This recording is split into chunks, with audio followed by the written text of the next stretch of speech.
yaro kai ne kake sallama ha barka zuwa wato na ga wuri bismillah yawa kai subhanallah yaro barka da zuwa an zo lafiya ya manyan yawa barka da zuwa madalla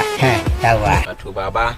ka san an ce shi yaron kirki shine duk sanda ya ga yarinya ya ga yana santa ba zai je tare ta kai tsaye a titi ba sai ya zo ya samu magabatan ta ya faɗa musu sannan su ba shi izini to gaskiya na ga yarka Shamsiya ina so shi yasa na zo in gaya maka dan ka bani aurenta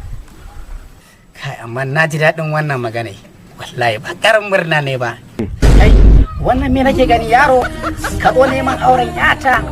ka taho min da sigari to hakan me yake nufi kenan baba kai hakuri duk lokacin da na sha giya ne wallahi sai na dora da sigari kai hakkiya kake sha baba ba hali na bane ba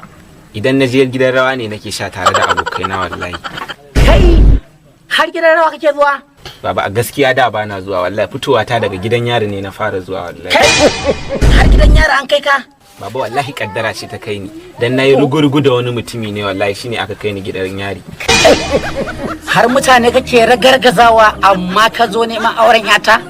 baba ai ba wani mutum na ragargaza ba baban wata budurwa ta ne da na so ne mai hana na aurenta